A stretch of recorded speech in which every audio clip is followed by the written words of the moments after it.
Hello दोस्तों, railway की पाठशाला में आपका स्वागत है। और दोस्तों आज हम पढ़ेंगे वेरी इंपॉर्टेंट टॉपिक जिसका नाम है कार्बन व उसके यौगिक। दोस्तों ये जो चैप्टर है इतना इंपॉर्टेंट है। अब देखिए इसमें कौन कौन से टॉपिक आते हैं हम आपको दिखा देता हूं। देखिए पहली बात तो हम पढ़ेंगे कार्बन क्या होता है, कार्बन की विशेषताएं क्या क्या होती है, कौन कौन सी प्रॉपर्टी होती है। आपने सुना होगा श्रृंखलन गुण इसका वेरी वेरी इंपॉर्टेंट इसकी प्रॉपर्टी होती है। फिर हम पढ़ेंगे जो कार्बन होते हैं उसके अपरूप यानी कि एलोट्रोप्स, इसके कार्बन के अपरूप हीरा, ग्रेफाइट, फुलरिन, इनके बारे में पढ़ेंगे। फिर हम कार्बन है इसके यौगिक, जैसे इसका नामकरण, जो हाइड्रोकार्बन होता है हाइड्रोकार्बन का क्लासिफिकेशन, फिर जो हाइड्रोकार्बन होते हैं उनका नामकरण हम पढ़ेंगे। बहुत सारी विधियां हैं है ना, उनके बारे में पढ़ेंगे। रूढ़ पद्धति है, व्युत्पन्न पद्धति है और सबसे मोस्ट इंपोर्टेंट IUPAC पद्धति है। और इसी चैप्टर में हम पढ़ेंगे ईंधन यानी कि CNG के बारे में, LPG के बारे में। और फिर इसी चैप्टर में हम पढ़ेंगे साबुन व अपमार्जक। तो इस प्रकार से ये जो चैप्टर है उसमें 3-4 क्लासेस कम से कम होने वाली है। तो आज हम पढ़ेंगे यहां पर इसकी शुरुआत। अब देखिए पहले बात करते हैं कि कार्बन इतना इंपॉर्टेंट क्यों है। अब मैं आपको एक चीज और बता दूं कि जो कार्बन होता है ना, कार्बन इतना इंपॉर्टेंट है कि कार्बन के ऊपर एक स्पेशल शाखा चलती है केमिस्ट्री के अंदर। केमिस्ट्री के अंदर ऑर्गेनिक केमिस्ट्री चलती है जिसमें स्पेशली कार्बन के जो आपके यौगिक होते हैं उनका अध्ययन किया जाता है। तो देखिए कार्बन इतना इंपॉर्टेंट क्यों है इसके बारे में आपको बताऊं। तो कार्बन है ना, कार्बन वो आपके ग्रुप नंबर 14 का एलिमेंट होता है और उसके पास अंतिम कक्षा में 4 इलेक्ट्रॉन होते हैं। अब इसके पास 4 इलेक्ट्रॉन होते हैं तो अपना अष्टक पूरा करने के लिए या तो ये इन 4 इलेक्ट्रॉनों को त्याग दे या फिर 4 इलेक्ट्रॉन को ग्रहण कर दे। अब इसके लिए दोनों जो कंडीशन है, 4 इलेक्ट्रॉन ग्रहण करना और 4 इलेक्ट्रॉन त्यागना, दोनों जो कंडीशन है दोनों बहुत ही कठिन है। इसलिए ये क्या करता है, यह सहसंयोजक बंध बनाता है यानी कि कोवेलेंट बॉन्ड बनाता है। इसके अलावा यहां पर इसका एक श्रृंखलन गुण होता है जिसके बारे में आगे डिस्कस करेंगे। इसके कारण गाइस यहां पर हमारी पृथ्वी में ज्यादातर जो चीज है वो कार्बन से मिलकर बनी हुई होती है। मोस्ट ऑफ द आपके जो भी चीजें होती हैं, चाहे आपका मार्कर हो, चाहे ये हो है ना, हमारे घरों में जो भी आपके फर्नीचर वगैरह होते हैं, बहुत सारी चीजें होती हैं जो आपके मैक्सिमम आपके कार्बन से मिलकर बनी हुई होती है। इसलिए यहां पर कार्बन की एक अलग सी श्रृंखला है, मतलब एक अलग ही शाखा है, एक ब्रांच है जिसको हम ऑर्गेनिक केमिस्ट्री नाम से जानते हैं। अब कार्बन टॉपिक को शुरू करने से पहले, कार्बन वाले चैप्टर को शुरू करने से पहले गाइस आपको एक सिद्धांत के बारे में ध्यान रखना है जिसका नाम है जैव शक्ति सिद्धांत। अब देखिए इसको बोलते हैं वाइटल फोर्स थ्योरी। अब ये सिद्धांत था वो आपके बर्जीलियस नामक साइंटिस्ट ने दिया था 1815 में। और इन्होंने क्या कहा था, इन्होंने ये कहा था कि जो कार्बनिक पदार्थ होते हैं ना, कार्बनिक यानी कि ऑर्गेनिक जो आपके कंपाउंड होते हैं, कार्बनिक जो पदार्थ होते हैं, इनको केवल जीवधारियों से ही प्राप्त किया जा सकता है, यानी कि लिविंग ऑर्गेनिज्म से प्राप्त किया जा सकता है। इनको हम प्रयोगशाला में नहीं बना सकते। ध्यान रखना, वेरी वेरी इंपॉर्टेंट है।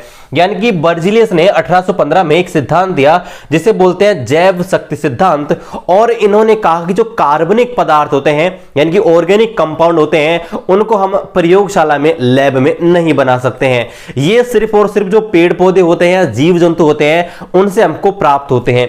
ये आपका सिद्धांत कहलाता है जैव शक्ति का सिद्धांत। लेकिन यहां पर एक वैज्ञानिक आए जिनका नाम था होलर, और होलर नामक वैज्ञानिक ने 1828 में प्रयोगशाला में पहली बार कार्बनिक पदार्थ बनाया। आपसे प्रश्न पूछा जाएगा प्रयोगशाला में बनने वाला पहला कार्बनिक पदार्थ कौन सा था। तो ध्यान रखना, होलर नामक वैज्ञानिक ने क्या किया, इन्होंने 1828 में प्रयोगशाला में सबसे पहले यूरिया बना के दिखा दिया। और यूरिया एक कार्बनिक पदार्थ होता है, इसका सूत्र होता है NH2CONH2। अब यहां पर CO कार्बन मोनोऑक्साइड, वो आपका कोबाल्ट वाला नहीं है, कार्बन है और ऑक्सीजन है। ध्यान रखना, तो यहां पर कार्बन है, इसका मतलब ये आपका कार्बनिक पदार्थ है। तो सबसे पहले आपको ध्यान रखना है, प्रश्न पूछा जाएगा सबसे पहले आपके जो प्रयोगशाला है उसमें बनने वाला कार्बनिक पदार्थ कौन सा था। तो ध्यान रखना वो आपका था यूरिया। तो इस प्रकार से जो जैव शक्ति सिद्धांत था उसका खंडन हुआ आपके होलर नामक वैज्ञानिक ने। पूछ ले जाता है, देखिए पूछा जाएगा जैव शक्ति सिद्धांत किसने दिया, बर्जीलियस ने। या ऐसे पूछ जा सकता है कि भाई किस वैज्ञानिक ने यह कहा था कि आप जो कार्बनिक पदार्थ हैं उनको आप प्रयोगशाला में नहीं बना सकते, बर्जीलियस। ध्यान रखना। और आपसे पूछ लेगा कि जैव शक्ति सिद्धांत का खंडन किसने किया, मतलब उसको गलत किसने सिद्ध किया। तो आपके सिद्ध किया था होलर नामक वैज्ञानिक ने। और सबसे पहले इन्होंने यूरिया बनाकर दिखा दिया कि हम प्रयोगशाला में कार्बनिक पदार्थ बना सकते हैं। अब चलिए बात करते हैं यहां पर कार्बन के कार्बन जो परमाणु होता है, कार्बन की विशेषताओं के बारे में, that is very very important. आपसे कार्बन की विशेषता, आपसे प्रश्न पूछा जाएगा कि निम्न में से कौन सी कार्बन की विशेषता नहीं है, और आपको ऑप्शन में अलग अलग होंगे। तो टॉपिक डाल लीजिए कार्बन परमाणु की विशेषताएं, कार्बन परमाणु की विशेषताएं, है ना, यानी कि प्रॉपर्टी ऑफ कार्बन एटम, यानी कि कार्बन जो परमाणु है उसकी विशेषताएं। तो देखिए पहली विशेषता की बात करें तो कार्बन होता है वह ग्रुप नंबर, कार्बन जो होता है ग्रुप नंबर 14 का सदस्य होता है। पहली बात तो ये, कार्बन जो होता है वह आधुनिक आवर्त सारणी में आपका वर्ग नंबर 14 यानी कि ग्रुप नंबर 14 का एलिमेंट होता है। आपको पता होगा ग्रुप नंबर 14 में कौन कौन से आते हैं, बताया था ना मैंने आपको भाई। आपका देखिए कार्बन, सिलिकॉन, ट्रिक बताई थी, कांसी, गए, शंकर, पार्वती, बताया था ना। कार्बन, सिलिकॉन, जर्मेनियम, आपका टिन और आपका लेड, ठीक है, ये आपके ट्रिक, ये आपके एलिमेंट होते हैं ग्रुप नंबर 14 के। तो कार्बन होता है ग्रुप नंबर 14 का एलिमेंट होता है। आगे बात करें, यह आपके जो परमाणु संख्या की बात करें तो इसकी जो परमाणु संख्या होती है ना, इसकी जो परमाणु संख्या होती है कार्बन की, वह कितनी होती है, 6 होती है। कितनी होती है? इसकी परमाणु संख्या की बात करें, इसकी परमाणु संख्या 6 होती है। अगर इसके इलेक्ट्रॉनिक विन्यास की बात करें तो इसका इलेक्ट्रॉनिक विन्यास अगर लिखें तो इसका इलेक्ट्रॉनिक विन्यास देखिए, या तो हम लिखेंगे 2,4 के रूप में, अगर हम आवर्त के हिसाब से लिखें 288 के रूप में तो वो 2,4 के रूप में होगा, और अगर हम उपकोष के आधार पर लिखें तो इसका इलेक्ट्रॉनिक विन्यास क्या हो जाएगा, 1s2, 2s2 और 2p2। ठीक है, मैं आपको पहले ही करा चुका हूं, आपको पूछना ही नहीं चाहिए कि कैसे होगा। ठीक है, मैं आपको ऑलरेडी इलेक्ट्रॉनिक विन्यास करा चुका हूं डिटेल में। तो इसका इलेक्ट्रॉनिक विन्यास होता है 1s2, 2s2 और आपका 2p2। अब देखिए यहां पर इसकी अंतिम कोष जो होता है उसमें कितने इलेक्ट्रॉन है, 4 इलेक्ट्रॉन है, और यहां पे आप देखेंगे 2 वाला देखेंगे तो 2s और 2p, कुल मिलाकर 4 इलेक्ट्रॉन है। अब अगर 4 इलेक्ट्रॉन है तो बताइए इसकी संयोजकता कितनी है, तो ध्यान रखना इसकी संयोजकता 4 है। इसको इसलिए इसको बोलते हैं चतुसंयोजी। ठीक है, इसको क्या बोलेंगे, चतुसंयोजी तत्व इसको बोला जाता है। इसके अंत में 4 इलेक्ट्रॉन आते हैं अंतिम कक्षा में, इसलिए यह क्या होता है, चतुसंयोजी यौगिक होता है। अब देखिए चतुसंयोजी यौगिक होता है तो यह अपना अष्टक पूरा करने के लिए या तो 4 इलेक्ट्रॉन को त्याग करेगा या 4 इलेक्ट्रॉन ग्रहण करेगा, लेकिन इसके लिए 4 इलेक्ट्रॉन ग्रहण करना मतलब ज्यादा ऊर्जा की आवश्यकता होगी और 4 इलेक्ट्रॉन त्यागना भी आसान नहीं है। तो ये फिर क्या करता है, यह अन्य पदार्थों के साथ, अन्य परमाणुओं के साथ बंधन बनाता है। और कैसा बंधन बनाता है, ध्यान रखना, कोवेलेंट बॉन्ड यानी कि सहसंयोजक बंध। तो मैं आपको बता दूं, देखिए ये कैसे कैसे बंध बनाएगा। तो मान लीजिए अगर यह कोई ऐसे तत्व जिसकी संयोजकता 1 है ना, मान लीजिए ऐसे कोई तत्व जिसकी संयोजकता 1 है, यानी कि एक संयोजी, अगर ये कोई एक संयोजी तत्व से आपका बंध बनाएगा तो कैसे बनाएगा, तो ये बनाएगा इस प्रकार से। मान लीजिए कार्बन है, अब इसकी 4 संयोजकता है तो इस प्रकार से है। अब आपको कोई ऐसा तत्व जोड़ना है जिसकी संयोजकता 1 हो, तो आपको पता होगा, आप हाइड्रोजन को ले लीजिए भाई, हाइड्रोजन जो होता है उसकी संयोजकता 1 होती है, तो वह इस प्रकार से जुड़ेगा, यानी कि अगर एक संयोजी अगर तत्व जोड़ेंगे तो यह 4 अन्य तत्वों से जुड़ेगा। उसी प्रकार से बात करें, मान लीजिए एक और एक संयोजी, तो मान लीजिए कार्बन है, अगर क्लोरीन जुड़ेगा, क्लोरीन की संयोजकता 1 होती है तो यह इस प्रकार से जुड़ेगा, है ना।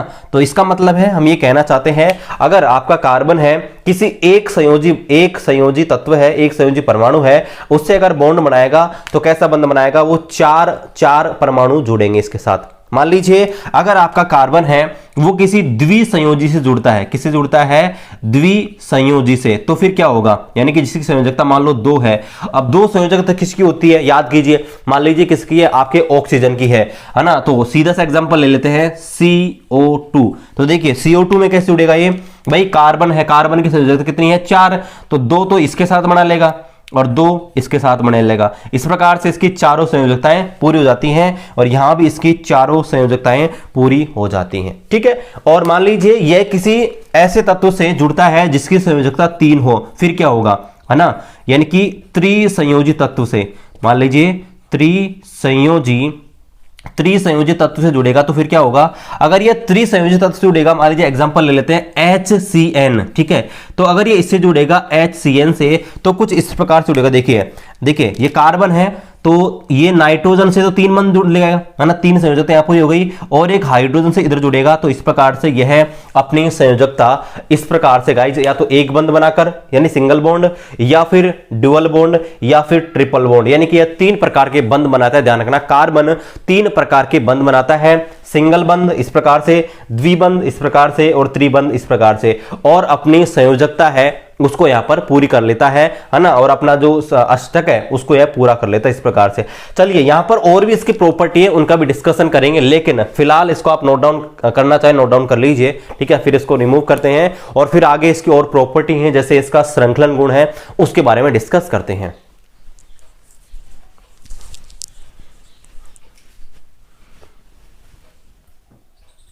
दोस्तों आप किसी भी एग्जाम की तैयारी कर रहे हो, चाहे रेलवे की, एसएससी की, बैंक की, तो यहाँ पर टेस्ट सीरीज लगाना बहुत ही इंपॉर्टेंट होता है। तो यहाँ पर टेक्स्ट बुक एक बहुत अच्छा प्लेटफॉर्म है जहाँ पर जो भी गवर्नमेंट एग्जाम होते हैं, चाहे आपका ग्रुप डी है, चाहे आपका एनटीपीसी है, चाहे आपका बैंकिंग एग्जाम है, एसएससी एग्जाम है, तो गाइज वहाँ पर आपको टेस्ट एक साथ परचेज करने को मिल जाते हैं। यानी कि आपको सिर्फ एक बार इनका सब्सक्रिप्शन लेना पड़ता है 1 साल का, और जो भी एग्जाम होते हैं, गवर्नमेंट एग्जाम जो भी होते हैं, सबके टेस्ट आपको एक ही साथ मिल जाते हैं। यानी गाइज आपको अलग अलग से पैसे खर्च करने की जरूरत नहीं पड़ती है। तो यहां पर अगर बात करें ग्रुप डी के लिए, तो ग्रुप डी के लिए यहां पर 300 से ऊपर टेस्ट हैं, एनटीपीसी के लिए भी 300 से ऊपर टेस्ट हैं। तो गाइज अभी तक आपने किसी प्रकार का सब्सक्रिप्शन नहीं लिया है, किसी प्रकार की टेस्ट सीरीज नहीं ली है, तो गाइज आप वीडियो के डिस्क्रिप्शन में जाएंगे, आपको टेस्ट बुक का लिंक मिल जाएगा। यहां पर गाइज आपको फुल टेस्ट मिल जाते हैं, इसके अलावा चैप्टर वाइज हैं, प्रीवियस ईयर भी है, इसके अलावा सब्जेक्ट वाइज भी टेस्ट मिलते हैं। तो गाइज ये जो टेस्ट सीरीज है बहुत ही अच्छी है, वीडियो डिस्क्रिप्शन पे आपको लिंक दिया है। वैसे इनका सब्सक्रिप्शन मिलता है 299 का, लेकिन आपको वीडियो डिस्क्रिप्शन पे स्पेशल लिंक दिया है, वहां से आपको जो प्राइस है 269 का मिल जाएगा, आपको 10% डिस्काउंट के साथ। अगर आपको प्राइस फिर भी 299 हो रहा है, आप खेमराज कोड का इस्तेमाल करेंगे तो गाइज यहाँ पर आपको 10% डिस्काउंट मिल जाएगा। तो अभी तक आपने किसी प्रकार का टेस्ट सीरीज नहीं ज्वाइन किया है, टेस्ट बुक ले सकते हैं, बहुत ही बेहतरीन है, वीडियो की डिस्क्रिप्शन पे आपको लिंक दिया गया है। इसकी अगली प्रॉपर्टी की बात करते हैं, तो अगला जो गुण होता है इसका वो ये होता है कि जो कार्बन की ज्योमेट्री होती है, यानी कि कार्बन की जो ज्यामिति होती है, कार्बन की ज्यामिति, यानी कि कार्बन किसी के साथ भी जब बंध बनाता है तो इसकी जो ज्यामिति होती है, ज्योमेट्री होती है, वो कैसी होती है, तो आपको ध्यान रखना है, यह आपकी होती है, इसको बोलते हैं आपका समचतुष्फलक। क्या बोलते हैं इसको? इसको बोलते हैं समचतुष्फलक। कार्बन की जो ज्यामिति होती है आपकी होती है समचतुष्फलक। ध्यान रखना, वेरी वेरी इंपॉर्टेंट है, पूछा जाता है समचतुष्फलक, और इसको अंग्रेजी में बोलते हैं गाइस समचतुष्फलक को, इसको बोलते हैं रेगुलर, इसको बोलते हैं रेगुलर टेट्रा, इसको बोलते हैं रेगुलर टेट्राहेड्रॉन, ठीक है, रेगुलर टेट्राहेड्रॉन। यानी कि कार्बन की जो ज्योमेट्री होती है, जब कार्बन किसी के साथ बंध बनाता है तो इसकी जो ज्योमेट्री होती है ना, वो कैसी होती है, समचतुष्फलक, यानी कि रेगुलर टेट्राहेड्रॉन। अब ये होती कैसी है, तो देखिए, मान लीजिए ये आपका कार्बन है ना, अब हाइड्रोजन के साथ इसका बंध बनाते हैं, तो मान लीजिए CH4 है, इसको हमको रिप्रेजेंट करना है। तो देखिए ये एक कार्बन तो एक आपका एक हाइड्रोजन तो इधर बनाएगा, है ना, एक इधर और एक आपका एक इधर, ये आपकी कहलाती है, यह जो आपकी ज्योमेट्री है इसको हम बोलते हैं समचतुष्फलक।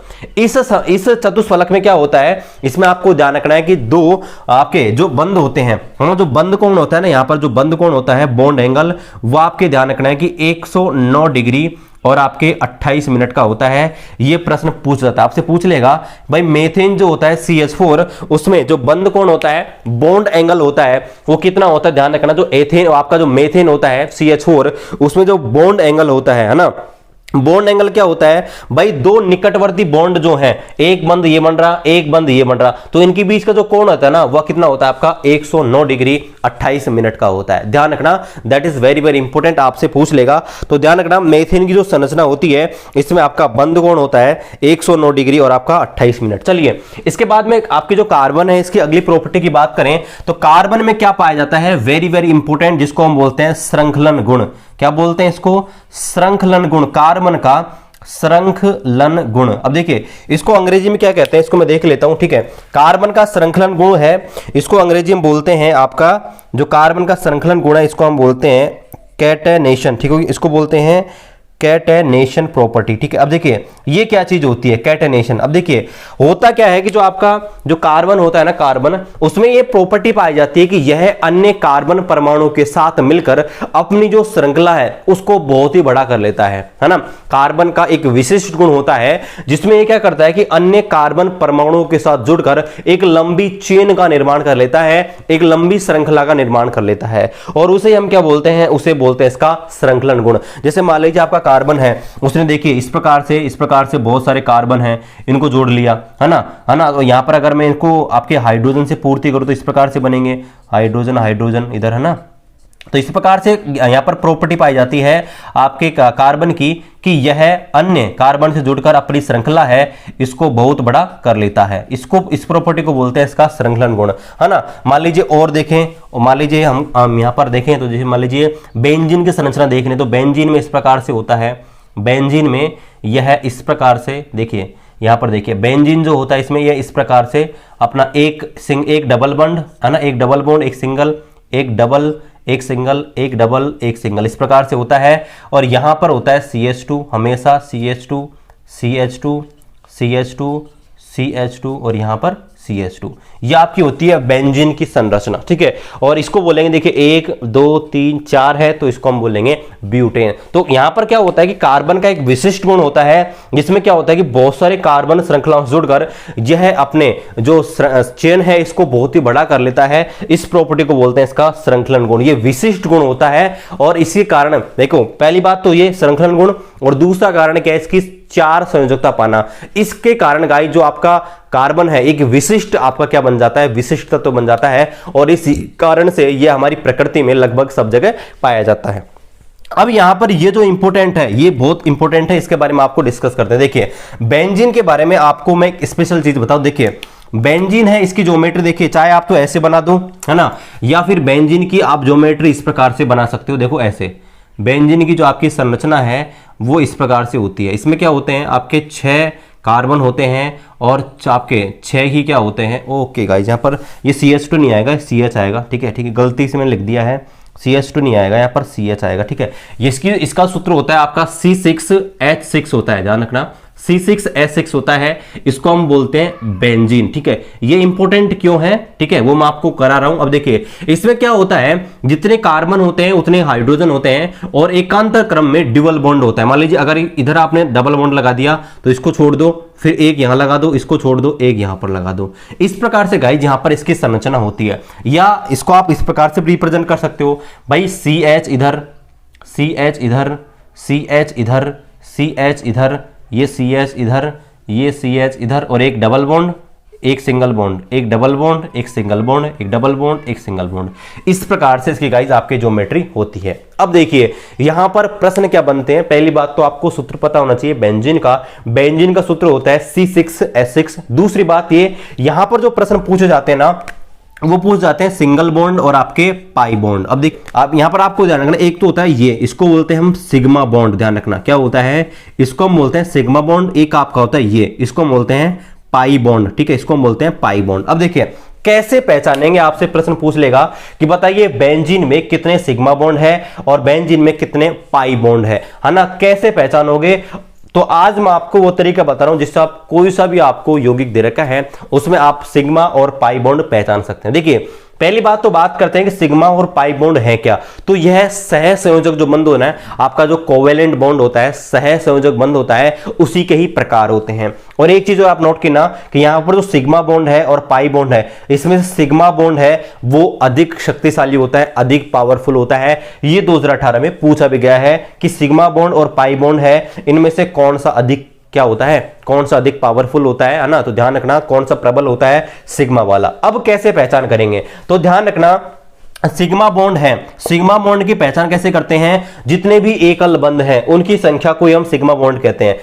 ड्यूअल बॉन्ड नहीं करना, सिर्फ सिंगल बॉन्ड गिनना है, ध्यान रखना, उन्हें हम सिग्मा बॉन्ड कहेंगे। तो देखिए अगर मान लीजिए हमको यहां पर सिग्मा बॉन्ड कैलकुलेट करने इसमें, तो देखिए यहां पर एक सिंगल बॉन्ड ये रहा, डबल है तो लेकिन सिंगल तो है ना भाई, हमको ये चेक करना है कि सिंगल बॉन्ड है या नहीं। तो देखिए यहां पर क्या है, यहां पर भाई एक आपका सिग्मा बॉन्ड है है या नहीं।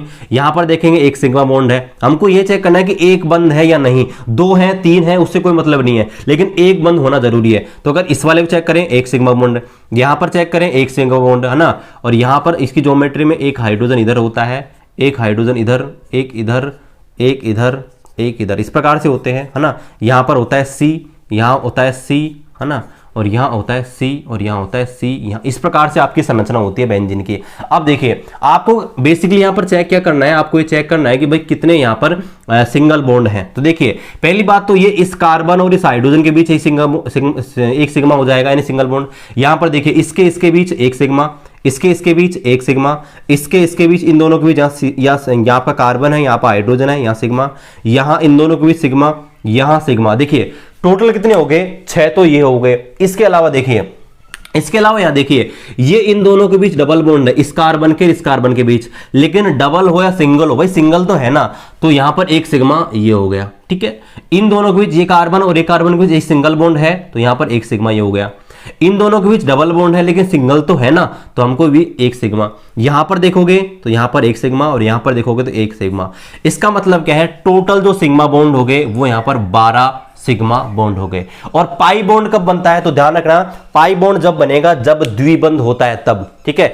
पाई बॉन्ड जब बनता है जब आपका डबल बॉन्ड होगा, डबल बॉन्ड या फिर ट्रिपल बॉन्ड होगा। तो यहां पर देखेंगे तो कितने डबल बॉन्ड हैं भाई, एक ये रहा, एक ये रहा, एक ये रहा, 3 क्या है यहां पर 3 पाई बॉन्ड है। That is very very important. ये आपके एग्जाम में पूछ जाता है कि बेंजीन में कितने पाई बॉन्ड है, कितने सिग्मा बॉन्ड है। तो आप इस प्रकार से कैलकुलेट कर सकते हो। कैसे कैलकुलेट करोगे भाई, आपको पहले ये चेक करने कितने सिग्मा बॉन्ड है। मान लीजिए इसमें चेक करने हैं, है ना, ये रहा। मान लीजिए इसमें आपको बताना है कितने, आपको कितने सिग्मा है कितने पाई है। तो आपको ध्यान रखना है पाई बॉन्ड जब बनेगा जब ड्यूअल बॉन्ड हो या ट्रिपल बॉन्ड हो। तो यहां पर देखिए यहां पर कोई आपका ड्यूअल बॉन्ड तो है नहीं, तो यहां पर बनेंगे सिर्फ सिग्मा। कितने सिग्मा है देखिए, कैलकुलेट कर ली, जहां जहां सिंगल बॉन्ड है सारे के सारे देखो, एक ये रहा, है ना, यहां से गिनिए, एक ये रहा, 1 2 3, है ना, ये 4, ये 5, ये 6, ये 7, ये 8, ये 9, ये 10, 11, 12 और यहां पर 13। तो गाइज यहां पर आप देखेंगे कि 13 यहां पर क्या है, 13 सिग्मा बॉन्ड है। तो इस प्रकार से आप कैलकुलेट कर सकते हो। मान लीजिए और मैं आपके सामने एग्जांपल लिखूं, मान लीजिए हमको इसके अंदर निकालने हैं HCN, इसके अंदर निकालने हैं। तो देखिए इसकी ज्योमेट्री क्या हो जाएगी, C ट्रिपल बॉन्ड N और यहां पर आ जाएगा H। यहां पर आपको बताना है कितना सिग्मा बॉन्ड है और कितने पाई बॉन्ड है। तो देखिए सिग्मा बॉन्ड वहां बनता है जहां पर एक सिंगल बॉन्ड मिनिमम हो, है ना। तो यहां पर देखिए सिग्मा तो ये रहा एक तो, और एक सिग्मा ये रहा। बाकी क्या बचे, देखिए बाकी यहां पर 2 बॉन्ड बच गए ना भाई, सिग्मा ने एक ले लिया तो यहां पर कितने बचे, 2। तो ध्यान रखना यहां पर कितने हो जाएंगे, 2 पाई बॉन्ड हो जाएंगे। तो आपको ये ध्यान रखना है, क्या ध्यान रखना है कि भाई जहां पर आपका single bond I, single I, dual I, triple I, वहां पर एक सिग्मा तो होगा ही होगा। अगर आपका द्विबल बॉन्ड इस प्रकार से डबल बॉन्ड है, कार्बन कार्बन डबल बॉन्ड है, तो वहां पर 1 पाई पाया जाएगा। और अगर यहां पर 3 इस प्रकार से होंगे तो यहां पर 2 पाई होंगे ही होंगे। ये आपको ध्यान रखना है, वेरी वेरी इंपॉर्टेंट। भाई सिग्मा तो है ही है, सिग्मा तो आएगा ही आएगा, है ना। इन शॉर्ट में आपको बताऊं तो इन शॉर्ट में आपको बताना चाहूंगा, देखिए क्या इन शॉर्ट अगर मैं आपको बताऊं तो आपको ध्यान रखना, अगर यहां पर एक बॉन्ड हो कहीं भी, मान लीजिए एक बॉन्ड है इस प्रकार से, तो वहां पर क्या होगा, सिर्फ एक सिग्मा बॉन्ड होगा। अगर यहां पर ड्यूअल बॉन्ड होंगे 2, तो एक तो सिग्मा होगा और एक पाई होगा। और अगर ट्रिपल बॉन्ड है कहीं भी तो ध्यान रखना एक तो सिग्मा होगा और आपके 2 पाई होंगे। तो गाइज इस प्रकार से आप यहां पर सिग्मा बॉन्ड और पाई बॉन्ड है उसका कैलकुलेशन कर सकते हैं। आशा करता हूं कि आपको सिग्मा बॉन्ड और पाई बॉन्ड है यहां पर कैलकुलेट करना आ गया होगा। बस ये ध्यान रखना भाई, जहां पर आपका सिंगल बॉन्ड है, ड्यूअल बॉन्ड है, ट्रिपल बॉन्ड है, सिग्मा तो आएगा आएगा। और जितने बॉन्ड बच गए, है ना, मान लीजिए ड्यूअल बॉन्ड है तो एक तो सिग्मा ले गया, क्या बचा 1, तो वो आपका हो जाएगा पाई। ट्रिपल बॉन्ड है तो यहां पर क्या हो जाएगा, एक तो सिग्मा ले गया, कितने बचे 2 पाई। तो इस प्रकार से आप सिग्मा बॉन्ड एंड आपका पाई बॉन्ड है यहां पर कैलकुलेट कर सकते हैं। ये प्रश्न यहां पर पूछा गया था आपके रेलवे ग्रुप डी में, तो यहां पर मैंने आपको बता दिया है कितने सिग्मा होते हैं, कितने आपके पाई होते हैं। चलिए आगे कंटिन्यू करते हैं, लेकिन इससे पहले आपको नोट डाउन कर लीजिए, फिर आगे और प्रॉपर्टीज के बारे में डिस्कस करते हैं।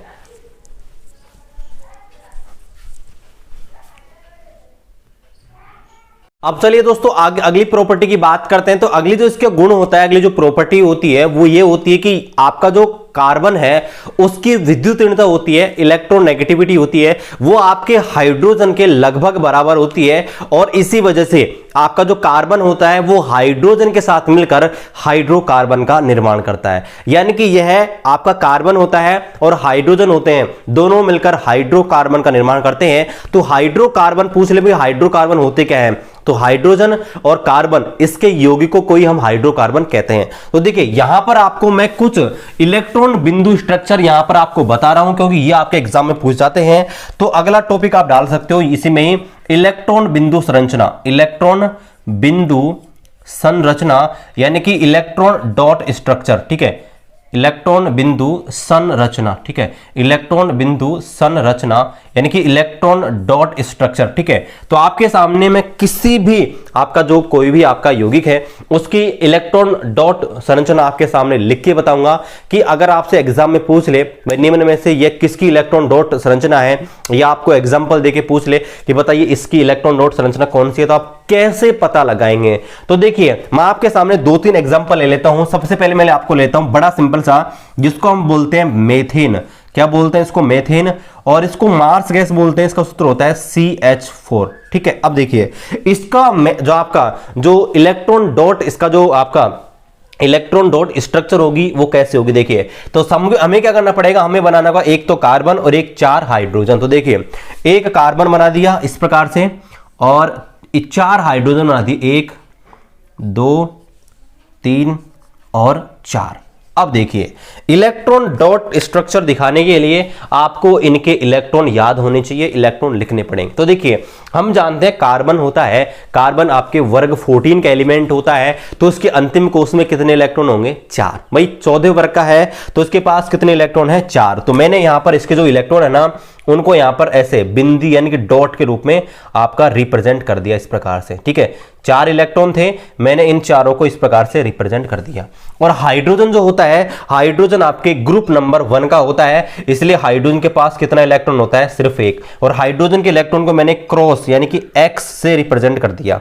अब देखिए इनको हमको क्या करना पड़ेगा इसमें इलेक्ट्रॉन डॉट स्ट्रक्चर में इनका अष्टक पूरा करके दिखाना है। भाई इनका अष्टक पूरा होना चाहिए। तो देखिए यहां पर जो आपका क्रॉस होता है ना, अतिव्यापन जो होता है वो कैसे होता है। तो यहां पर क्या होता है, देखिए आपका जो आपका कार्बन होता है वो एक इलेक्ट्रॉन इससे कोवेलेंट बॉन्ड बनाता है, एक इससे बनाता है, एक इससे और एक इससे, और इस प्रकार से गाइस यहां पर सहसंयोजक बंध बन के ये अपने अपने अष्टक को पूरा कर लेते हैं। देखिए कैसे, तो यहां पर देखिए अगर ये वाला है वो इसके साथ बंधन बनाएगा, इसके साथ, तो ये बनाएगा कुछ इस प्रकार से, ठीक है, ये हो गया। अगर ये वाला इलेक्ट्रॉन इस हाइड्रोजन के साथ आपका सहसंयोजक बंध बनाता है तो ये बनाएगा इस प्रकार से, ठीक है। अगर ये वाला इसके साथ बनाता है ना, तो ये बनाएगा इस प्रकार से, ठीक है। और अगर ये वाला इसके साथ बंध बनाता है तो ये बनाएगा इस प्रकार से। तो यहां पर अगर आप देखेंगे तो यहां पर क्या हो रहा है गाइस, यहां पर आपके देखिए हाइड्रोजन का अष्टक तो पूरा हो गया। भाई एक इलेक्ट्रॉन तो इसका है, एक इसका आ गया कार्बन का, यानी कि हाइड्रोजन को 2 इलेक्ट्रॉन चाहिए, इसका पूरा हो गया, इसका पूरा हो गया, इसका पूरा हो गया। लेकिन इस कार्बन का अब अष्टक पूरा नहीं हुआ, उसको हमको रिप्रेजेंट करना पड़ेगा। तो यहां पर देखिए इसको हम रिप्रेजेंट करेंगे ऐसे, इस एक्स को मैं थोड़ा सा इधर लिख देता हूं पास में, है ना, इसको इधर पास ले देता हूं, ठीक है। इसको यहां पे, इसको भी मैं थोड़ा पास लिख देता हूं और इसको भी थोड़ा सा मैं पास लिख देता हूं। तो देखिए इसका जो बनेगा है ना, इसका जो आपका इस प्रकार से होगा गाइस, ये देखिए इस प्रकार से ये इसका इलेक्ट्रॉन डॉट स्ट्रक्चर बनेगा, ठीक है। अब देखिए इलेक्ट्रॉन डॉट स्ट्रक्चर बनाते हैं ना, कुछ भी नहीं करना, बस आपको ये करना है कि इनका अष्टक पूरा करना है, यानी कि आपको रेंज दिखानी है, यानी कि सर्किल बना के एक प्रकार से। तो अगर आप ये ब्लैक वाली रेंज देख रहे हो ना, ब्लैक वाली रेंज आपको दिख रही है ना, ये इसमें आप देखिए कार्बन की, ये वाली है ना, ये कार्बन की है। तो कार्बन के 8 इलेक्ट्रॉन होने चाहिए, अष्टक पूरा होना चाहिए। देखिए 1 2 3 4 5 6 7 8, बताइए हो गया ना पूरा। चलिए एक एग्जांपल और लेता हूं जिससे आपको और समझ आएगा। मान लीजिए हमको लिखना है किसका, एथीन का। किसका लिखना है हमको, एथीन का। और एथीन का सूत्र जो होता है वो आपका होता है C2H4। अब देखिए C2H4 है तो हमें क्या करना पड़ेगा, 2 कार्बन बनाने हैं और 4 हाइड्रोजन लगाने हैं। अब देखिए यहां पर क्या होगा, C2H4 को अगर मैं आपको इसका स्ट्रक्चर बताऊं तो वो कुछ इस प्रकार से होता है। कैसा, देखिए ये होता है, ये आपका होता है C2H4 यानी कि ऐसे, ये ऐसे होता है ये, है ना। अब इसका हमको इलेक्ट्रॉन डॉट स्ट्रक्चर दिखाना है, तो देखिए हमें क्या करना पड़ेगा, 2 कार्बन लेने, एक कार्बन तो ये रहा, एक कार्बन ये रहा, है ना, और 4 हाइड्रोजन लेने हैं, एक ये ले लिया, एक ये ले लिया, एक ये रहा और आपका एक ये रहा, ठीक है, ये 4 ले लिए। अब देखो, अब हमें क्या लिखने पड़ेंगे, इनके इलेक्ट्रॉन लिखने पड़ेंगे। तो इस कार्बन के पास कितने इलेक्ट्रॉन होंगे भाई, 14 वर्ग का है, 4 इलेक्ट्रॉन होंगे, तो मैं 4 इलेक्ट्रॉन लिख देता हूं। देखिए 1 2 3 और यहां पे 4, इसके मैं लिखो, देखो 1 2 3 और 4। और इसी प्रकार से इस हाइड्रोजन के लिखने पड़ेंगे। हाइड्रोजन के पास एक होता है, एक, इसके पास भी होता है एक, इसके पास भी होता है एक, इसके पास भी होता है एक।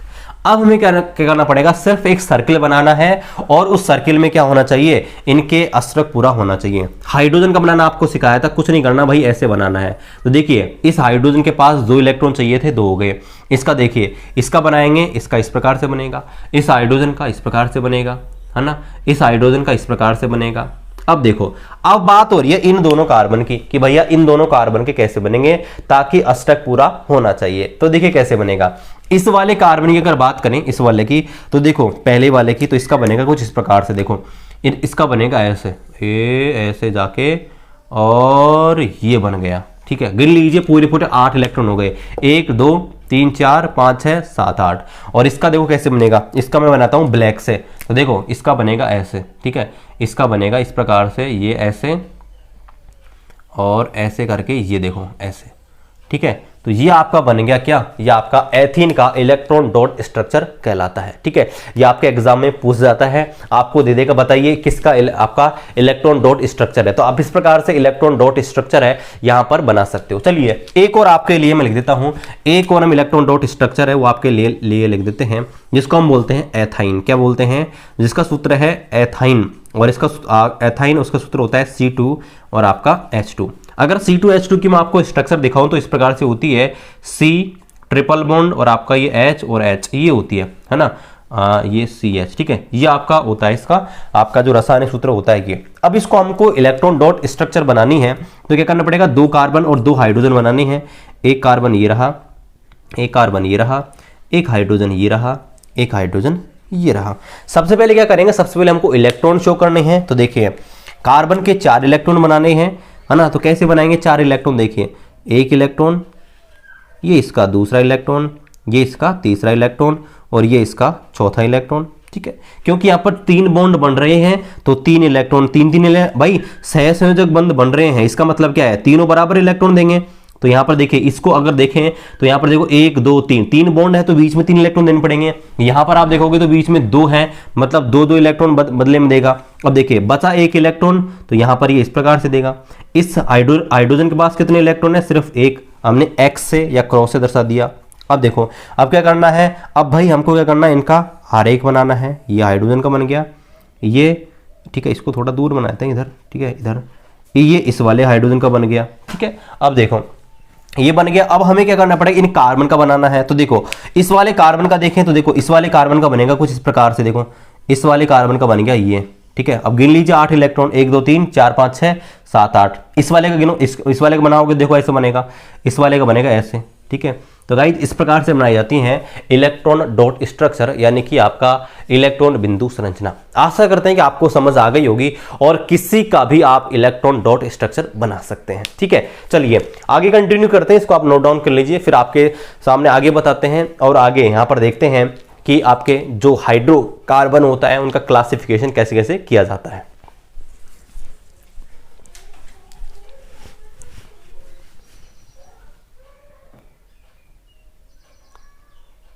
चलिए दोस्तों अब बात करते हैं हाइड्रोकार्बन के प्रकार के बारे में, यानी कि हाइड्रोकार्बन को कैसे क्लासिफिकेशन किया गया है, कैसे कैसे बांटा गया है। तो देखिए मैं आपको पहले ही बता दिया है हाइड्रोकार्बन क्या होते हैं। हाइड्रोजन और कार्बन जो होते हैं उनके जो यौगिक होते हैं, कंपाउंड होते हैं, उनको हम बोलते हैं हाइड्रोकार्बन। तो देखिए पहले तो हाइड्रोकार्बन को 2 भागों में बांटा गया है, एक आपके होते हैं अचक्रीय, एक आपके होते हैं चक्रीय। अब देखिए चक्रीय क्या होते हैं और अचक्रीय क्या होते हैं। देखिए अगर कोई हाइड्रोकार्बन है वो एक आपके चक्र के रूप में मुड़ा हुआ है ना, मान लीजिए जैसे ऐसे, मान लीजिए उसके पास अगर 3 कार्बन है तो वो ऐसे त्रिभुज के रूप में हो सकता है।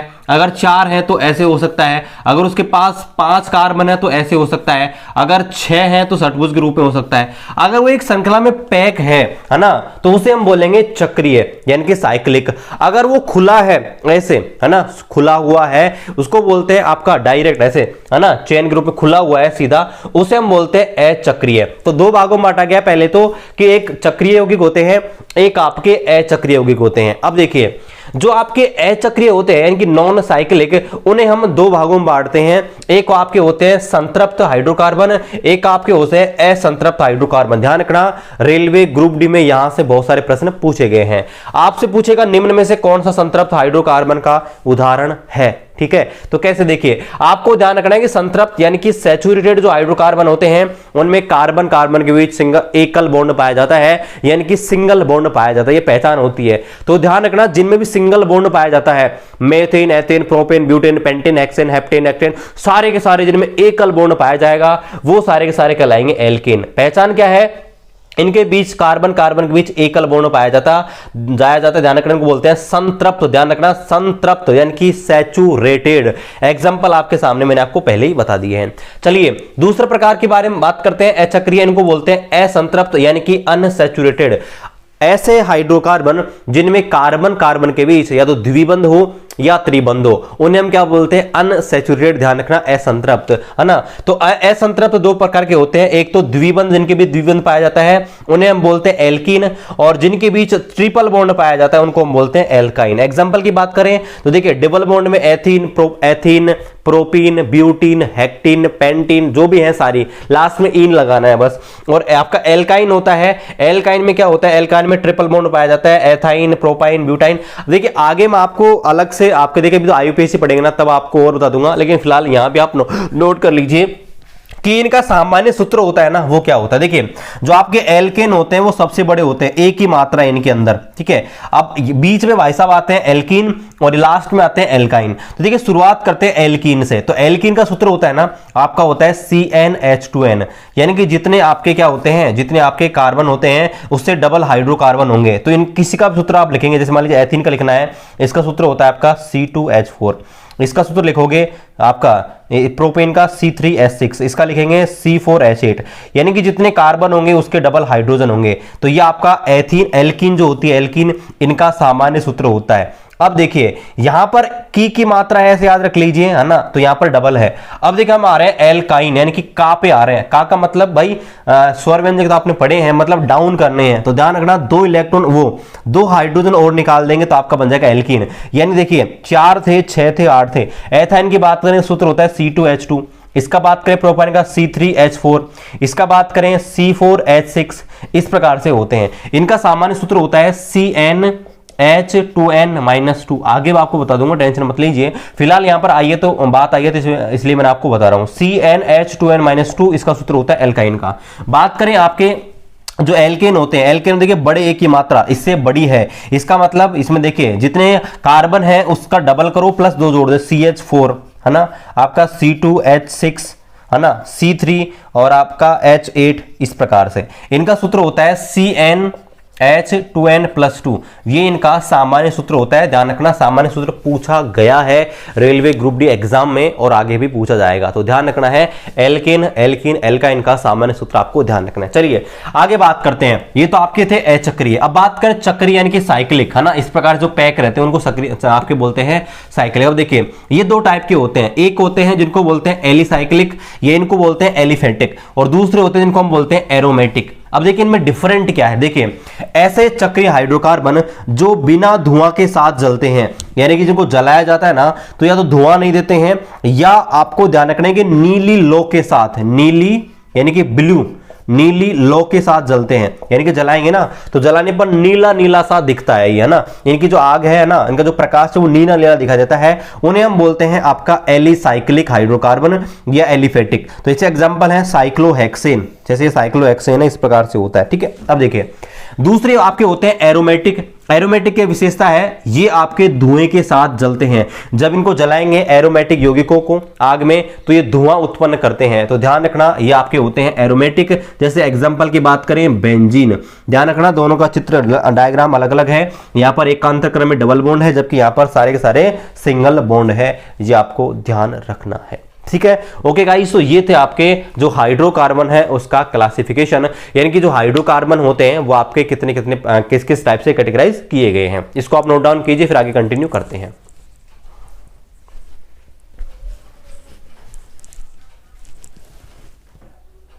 चलिए दोस्तों, अब बात करते हैं कार्बन के अपरूप के बारे में, यानी कि एलोट्रोप्स ऑफ कार्बन। अब देखिए पहले तो ये बात करते हैं कि अपरूप होते क्या हैं, यानी कि एलोट्रोप्स होते क्या हैं। तो देखिए एक ही पदार्थ के ऐसे रूप जिनके गुणों में अंतर पाया जाता है उन्हें हम एलोट्रोप्स बोलते हैं, है ना। तो देखिए कार्बन के जो आपके अपरूप होते हैं वो आपके दो टाइप के होते हैं, है ना। कौन कौन से? एक होते हैं क्रिस्टलीय, एक होते हैं अक्रिस्टलीय। क्रिस्टलीय अपरूप कैसे अपरूप होते हैं? ऐसे अपरूप जिनकी जो ज्योमेट्री होती है त्रिविम में, जो इनकी जो संयोजकता होती है वो क्या होती है, त्रिविम में इनकी जो ज्योमेट्री होती है मतलब आकार जो होता है वो समान होता है। यानी कि जैसे मान लीजिए आपके पास नमक है, मोटा वाला नमक, या आपके पास मिश्री है, अगर आप उसको देखते हो तो आप ऐसे देखा होगा आकार जो है चारों तरफ से आपको सेम सा ही दिखाई देता है ना। तो ऐसे जो आपके ऐसे अपरूप होते हैं उनको बोलते हैं क्रिस्टलीय अपरूप, यानी कि ऐसे अपरूप जिनकी जो ज्योमेट्री होती है 3D में यानी कि त्रिविम में वो आपके सभी दिशाओं में समान दिखाई देती है, उन्हें हम बोलते हैं क्रिस्टलीय अपरूप। क्रिस्टलीय कार्बन के 3 अपरूप होते हैं क्रिस्टलीय, एक होता है आपका हीरा, एक होता है ग्रेफाइट, आपका होता है फुलरिन। तो आपको ध्यान रखना है एग्जाम में पूछा जाता है कि बताइए कौन सा कार्बन का क्रिस्टलीय अपरूप होता है, कौन सा नहीं, ठीक है। तो ध्यान रखना है क्रिस्टलीय अपरूप में आते हैं हीरा, ग्रेफाइट और आपका फुलरिन। अब बात करते हैं अक्रिस्टलीय यानी कि नॉन क्रिस्टलिन। देखिए तो अक्रिस्टलीय अपरूप कैसे अपरूप होते हैं? जिनकी जो ज्योमेट्री होती है 3D में यानी कि त्रिविम में अलग अलग होती है, यानी कि जब आप उनको सभी दिशाओं से देखेंगे तो उनका आकार है या आकृति है वो आपको अलग अलग दिखाई देता है, उन्हें हम बोलते हैं अक्रिस्टलीय अपरूप। और इनके एग्जाम्पल देखिए कोक, कोल, कास्ट चारकोल, जंतु चारकोल, गैस कार्बन और काजल, ये इसके एग्जाम्पल है, आपको ध्यान रखने हैं। अब देखिए हम पढ़ेंगे जो क्रिस्टलीय अपरूप है ना इनके बारे में डिटेल से। तो सबसे पहले पढ़ते हैं आपके हीरा के बारे में यानी कि डायमंड के बारे में। तो इसके बारे में आप नोट डाउन कीजिए। पहली बात तो ये कि कार्बन का सबसे शुद्धतम जो रूप होता है यानी कि सबसे प्योर फॉर्म जो होती है कार्बन की सभी में, चाहे क्रिस्टलीय अपरूप हो अक्रिस्टलीय अपरूप हो, सब में सबसे प्योर फॉर्म जो होती है वो आपके होता है आपका हीरा, ठीक है। ध्यान रखना है जो आपका कार्बन का सबसे प्योर फॉर्म होती है डायमंड, ये आपको ध्यान रखना है। दूसरी बात कि कार्बन में आपका जो डायमंड होता है, हीरा जो होता है, उसमें प्रत्येक कार्बन अन्य 4 कार्बन परमाणु से जुड़ा होता है और एक चेन श्रृंखला बनाता है। मतलब एक कार्बन उसके 4 आपके कार्बन जुड़े होंगे, उन 4 कार्बन से फिर 4 कार्बन जुड़े होंगे और इस प्रकार से इनकी ज्योमेट्री बनी हुई होती है। यानी कि आपको ध्यान रखना है कि हीरा के अंदर आपसे प्रश्न पूछेगा हीरे की संरचना में, डायमंड की संरचना में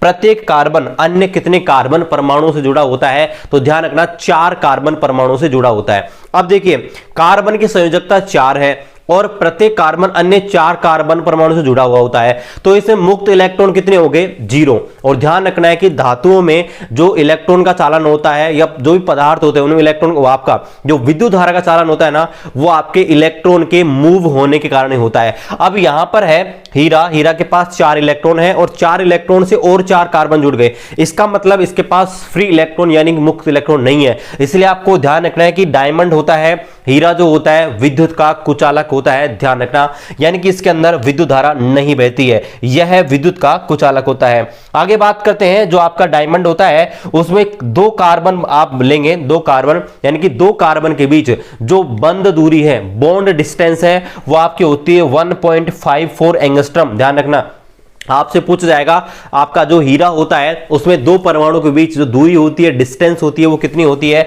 तो ध्यान रखना है आपकी होती है 1.54 एंगस्ट्रम। एंगस्ट्रम का मतलब होता है कि 10 की पावर -10 मीटर। ध्यान रखना 10 की पावर -10 मीटर होता है, इसको हम कहते हैं एंगस्ट्रम। तो ध्यान रखना 1.54 इंटू 10 की पावर -10 मीटर इतनी डिस्टेंस होती है 2 कार्बन के बीच।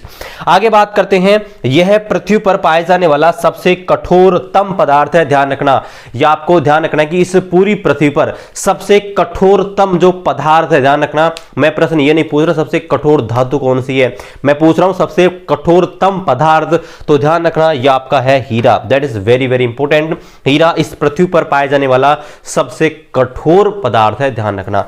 आगे बात करते हैं, इसका जो गलनांक होता है, मेल्टिंग पॉइंट होता है 3843 केल्विन होता है, ये भी कई बार पूछ ले जाता है। अब बात करते हैं आपका जो हीरा होता है इसका उपयोग करते कहां है, तो देखिए हीरे का उपयोग करते हैं जहां पर देखिए कांच काटने वाली जो मशीन होती है, जो आपके कांच ग्लास होते हैं ना, ग्लास फैक्ट्री होती है जहां पर बड़े बड़े कांचों को काटा जाता है और निश्चित शेप या निश्चित आकृति में ढाला जाता है, तो वहां पर जो कटर होती है जिसकी सहायता से आपके कांच को काटा जाता है, तो उसके रूप में आपको ध्यान रखना है कि हीरा का उपयोग करते हैं। मतलब जो कटर बनाई जाती है ना वो हीरे की बनाई जाती है, ये आपको ध्यान रखनी है। क्यों? क्योंकि कांच काटेंगे तो कांच बहुत मजबूत होता है और आपको ध्यान रखना है कि वहां पर आपका हीरे का उपयोग करता है जिससे हीरा आसानी से काट देता है। आगे बात करते हैं फोनोग्राम। फोनोग्राम एक डिवाइस होता है जिसकी सहायता से ध्वनि उत्पन्न की जाती है, तो इसकी सुई बनाने में आपके हीरे का उपयोग किया जाता है, ये आपको ध्यान रखना है। इसके अलावा ये तो आप सभी जानते हैं भाई, आपके जो रत्न आभूषण होते हैं, ज्वेलरी वगैरह होती है, उनके अंदर तो आपके जो हीरा है उसका उपयोग होता ही होता है। तो आपको क्या ध्यान रखना है, ये इंपॉर्टेंट बातें हैं, ये आपको ध्यान रखनी है हीरे के बारे में। अब बात करते हैं दूसरा इसका अपरूप जिसका नाम है ग्रेफाइट। अब देखिए ग्रेफाइट जो होता है इसकी संरचना में क्या होता है कि एक कार्बन अन्य 3 कार्बन परमाणु से जुड़ा होता है, ध्यान रखना, वेरी वेरी इंपॉर्टेंट है। आपसे पूछा जाएगा किस अपरूप में प्रत्येक कार्बन अन्य 3 कार्बन परमाणु से जुड़ा होता है, तो ध्यान रखना ग्रेफाइट। अब देखिए कार्बन की संयोजकता कितनी है, कार्बन की संयोजकता है 4 और एक कार्बन से 3 कार्बन जुड़े हुए हैं, इसका मतलब 1 इलेक्ट्रॉन फ्री है। तो ध्यान रखना है कि ग्रेफाइट में 1 इलेक्ट्रॉन फ्री होने के कारण यहां पर क्या होता है, विद्युत धारा का चालन होता है। इसलिए एग्जाम में प्रश्न कैसे पूछ जाता है, एकमात्र ऐसी अधातु कौन सी है जो विद्युत धारा का चालन करती है, तो ध्यान रखना है आपका ग्रेफाइट। ग्रेफाइट आपका अधातु के अंदर आती है लेकिन यह विद्युत धारा का चालन करती है। आपसे पूछ ले क्यों? क्योंकि इसके संरचना में प्रत्येक कार्बन अन्य 3 कार्बन परमाणु से जुड़ा होता है और वहां पर 1 इलेक्ट्रॉन फ्री होने के कारण, 1 इलेक्ट्रॉन मुक्त होने के कारण यहां पर विद्युत धारा का आपका चालन होता है। इसकी संरचना की बात करें तो यहां पर इस संरचना होती है वो आपके षटकोणीय होती है। षटकोणीय का मतलब इस प्रकार से, यहां पर क्या होती है, इस प्रकार से लेयर पाई जाती है षटकोणीय बहुत सारी, और एक लेयर दूसरी लेयर के ऊपर रखी हुई होती है। तो आपको ध्यान रखना है कि ग्रेफाइट होती है इसकी संरचना होती है इस प्रकार से, बहुत सारी लेयर षटकोणीय रूप में होती हैं और एक दूसरे के ऊपर फिसल भी सकती हैं, यह भी आपको ध्यान रखना है। आगे बात करते हैं, यह विद्युत का सुचालक होता है, आपको बता दिया है। यह दिखने में चमकीला होता है। भंगूर काला धूसर होता है। भंगूर का मतलब है अगर आप उसको बल लगाओगे तो टूट जाएगा। तो देखिए पेंसिल होती है, पेंसिल के अंदर जो काला काला आता है ना पदार्थ, वो आपका ग्रेफाइट ही होता है, ठीक है, आप इसको पहचान सकते हैं। अब देखिए बात करें इसके उपयोग की कि इसका उपयोग कहां कहां किया जाता है, तो देखिए पहला आपकी जो पेंसिल होती है ना, पेंसिल, तो पेंसिल के रूप में। सो गाइज यही प्रॉब्लम है, गांवों में लाइट बिना बताए कभी भी चली जाती है। चलिए हम देख रहे थे इसके उपयोग, देखिए पहला उपयोग करते हैं पेंसिल के रूप में। पेंसिल जो आती है ना लिखने के लिए, अपनी जो पेंसिल आती है, अलग अलग प्रकार की पेंसिल आती है, तो पेंसिल के बीच में आपने देखा होगा काला काला सा जो पदार्थ आता है जिसकी सहायता से लिखते हैं, वो आपका क्या होता है, ग्रेफाइट ही होता है। आगे बात करते हैं शुष्क स्नेहक। देखिए स्नेहक क्या होते हैं, स्नेहक वे पदार्थ होते हैं जो आपके कोई मशीनरी होती है उसको सुचारू रूप से चलाने में काम आते हैं। जैसे आपका तेल होता है, ग्रीस होता है, आपने देखा होगा कूलर पंखों में लगाते हैं जब वो जाम हो जाते हैं, तो आपका जो ग्रेफाइट होता है वो शुष्क स्नेहक के रूप में काम करता है, मतलब ड्राई यानी कि सूखा, यानी कि अगर इसको गीला कर लोगे तो ये आपका स्नेहक का काम करेगा। आगे बात करते हैं परमाणु भट्टी जो होती है, न्यूक्लियर जो आपका रिएक्टर होता है उसमें मंदक के रूप में इसका उपयोग किया जाता है ना, कूलेंट के रूप में। अब देखिए मंदक होते क्या, देखियो परमाणु भट्टी जो होती है ना, परमाणु भट्टी में अगर रासायनिक अभिक्रिया बहुत तेज हो रही है तो उसको हमको क्या करना पड़ता, थोड़ा स्लो करना पड़ेगा। तो यहां पर मंदक के रूप में, यहां पर मॉडरेट, इसके रूप में आपका जो ग्रेफाइट है इसका उपयोग करते हैं। जब मैंने आपको न्यूक्लियर रिएक्टर पढ़ाया था तब भी आपको इसके बारे में बताया था। आगे बात करते हैं इलेक्ट्रोड बनाने में। अब देखिए इलेक्ट्रोड बनाने का मतलब आपने सेल देखा होगा, जो सेल आते हैं ना, सेल को अगर आपने कभी फोड़ा है ना, तोड़ के देखना कोई भी खराब सेल को, तो बीच में ना सेल कुछ इस प्रकार से, मान लीजिए आपका कोई सेल है ना, तो जो सेल होता है ना, सेल बैटरी का है ना, ऐसे ऐसे ऐसे कुछ सेल होता है। तो यहाँ पर आप देखना कि उस सेल के अंदर ऐसे एक बीच में काला काला सा डंडा सा होता है ना, तो आपका इलेक्ट्रोड होता है ना, तो उसमें आप ग्रेफाइट का उपयोग करते हैं। इसके अलावा लोहे की वस्तुओं पर पॉलिश करने में, देखिए लोहे की वस्तुओं पर पॉलिश क्यों करते हैं? जंग से बचाने के लिए, जंग जो लगती है ना उससे बचाने के लिए, कोरिजन से बचाने के लिए उसके ऊपर तेल लगाते हैं, ग्रीस लगाते हैं, कलर पोतते हैं। तो इसका ये सारे के सारे उपयोग है। तो अभी हमने पढ़ा है हीरा और ग्रेफाइट। चलिए अब हम फुलरिन के बारे में भी डिस्कस कर लेते हैं, लेकिन इससे पहले आप इसको मैं मिटाऊं उससे पहले आप इसको नोट डाउन कर लीजिए, फिर आपके सामने हम आपके जो फुलरिन है उसके बारे में डिस्कस करते हैं।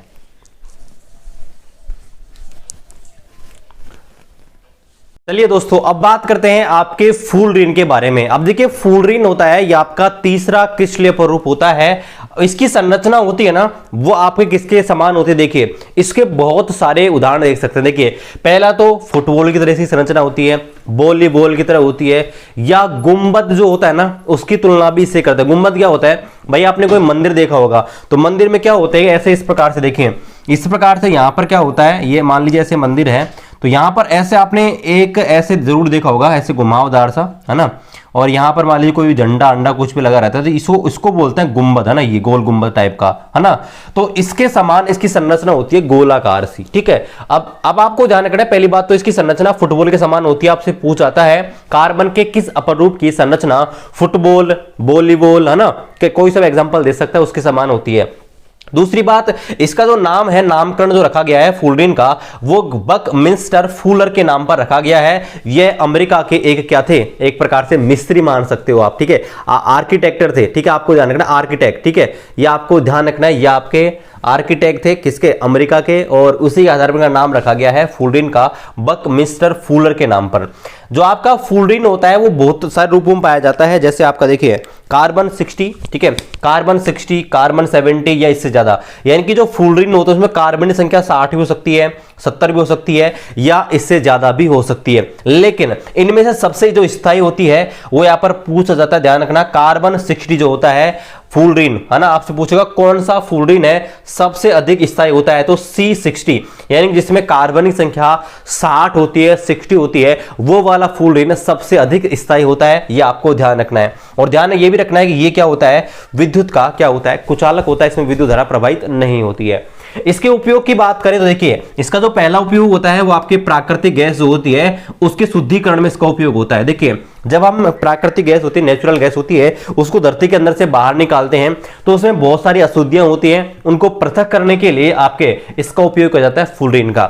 दूसरा उपयोग आणविक बेरिंग। देखिए बेरिंग तो आप जानते ही हैं भाई, बहुत सारे आपके जो आपके उपकरण होते हैं उन्हें बेरिंग का इस्तेमाल करते हैं। बचपन में आपने गाड़ी जरूर देखी हो बेरिंग की सहायता से, है ना, बेरिंग जो होती है। तो आणविक जो बेरिंग होती है ना, मॉलिक्यूलर जो बेरिंग होती है, उसको बनाने में आपके जो आपका फुलरिन है इसका उपयोग करते हैं, क्योंकि फुलरिन आपके गोलाकार टाइप की होती है। और अगला उपयोग, उच्च तापमान पर यह अति चालक की तरह व्यवहार करती है, इसलिए इसका बहुत सारी रासायनिक अभिक्रियाओं में उपयोग किया जाता है। यानी कि हाई टेम्परेचर पर यह अति चालक की तरह कार्य करता है। अति चालक क्या होता है? जिसकी जो प्रतिरोध है वो आपका जीरो हो जाए, जिसका प्रतिरोध है, रेजिस्टेंस है, वो आपका जीरो हो जाए, है ना, उसे हम बोलते हैं अति चालक। जिसकी चालकता तो बहुत ज्यादा हो जाए और प्रतिरोध जीरो हो जाए, उस स्थिति को बोलते हैं अति चालकता। ओके गाइस, तो आज के इस वीडियो में इतना ही। आशा करते हैं आज का वीडियो आपको पसंद आया होगा। अगर आपको वीडियो पसंद आया है, चैनल को आप सब्सक्राइब कर दीजिएगा और वीडियो को लाइक कर दीजिएगा और अपने दोस्तों के साथ इस वीडियो को शेयर कर दीजिएगा। मिलते हैं गाइस अगले वीडियो में, तब तक खुश रहिए। जय हिंद, जय भारत।